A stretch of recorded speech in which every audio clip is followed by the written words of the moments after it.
Hello বন্ধুরা, আজ আমরা দেখো সাকিব খানের নতুন মুভি তুফানের উড়াধুরা গানটি। তো আমি বেশ কিছুদিন পরে রিয়াকশন দিচ্ছি, কারণ গানটি বর্তমানে কেমন ভিউ হয়েছে এবং কেমন দর্শকদের মাঝে ভাইরাল হয়েছে সেই বিষয়ে আলোচনা করব। এবং এই গানটি নাকি 1,000-এর বেশিও ইউটিউবার রিয়াকশন দিয়েছে, যা বাইরের দেশ পর্যন্ত চলে গেছে, ইউরোপ আমেরিকার দেশ পর্যন্ত এই গানের রিয়াকশন দিছে। তো চলুন বেশি কথা না বলে ভিডিও শুরু করা যাক।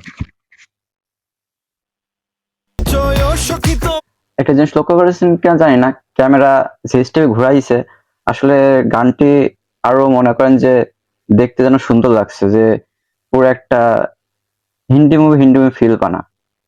ওখানে কিন্তু কপি করা আসলেই, যে আমার ঘুম ভাঙা দিল গো মরার কোকিলে, খুব এই গান থেকে একটুখানি কপি করা। সো এটা কিন্তু পারমিশন নেওয়া হয়েছে, যে কপি টু করছে, পারমিশনটুকু নেওয়া হয়েছে।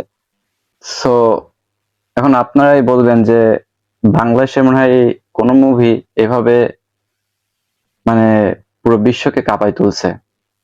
সো এই বিষয়ে কমেন্টে জানাবেন যে এটাই কি ফার্স্ট, যে বাংলাদেশের কোনো মুভি এতটা ভাইরাল হয়েছে। এখন শুধু রিলিজ হওয়ার অপেক্ষায়, যে দুই বাংলাকে যে কেমন ভাবে ছবিটা কাঁপাতে পারে। অনেকেই তো বসে 100+ বাজেট ইনকাম করে মুভিটা। সো 10 কোটি টাকা একটা মুভি যদি 100 কোটি ইনকাম করতে পারে, তো এই বিষয় নিয়ে রোস্ট করার কোনো দরকার আসে না।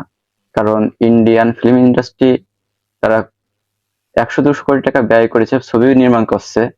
আমাদের বাংলাদেশে যদি 10 কোটি টাকা ব্যয় করে তার থেকে ভালো ছবি নির্মাণ করতে পারে, এটা কিন্তু আমার জন্য গর্বের বিষয়। সো অনেকেই আছে সাকিব খানকে নিয়ে রোস্ট করছেন, এইটা কপি ওইটাই কপি, এই বিষয়ে কপি।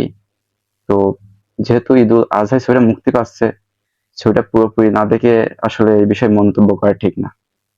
সো ভিডিওটা ভালো লাগলে লাইক দিবেন এবং কমেন্টে জানাবেন।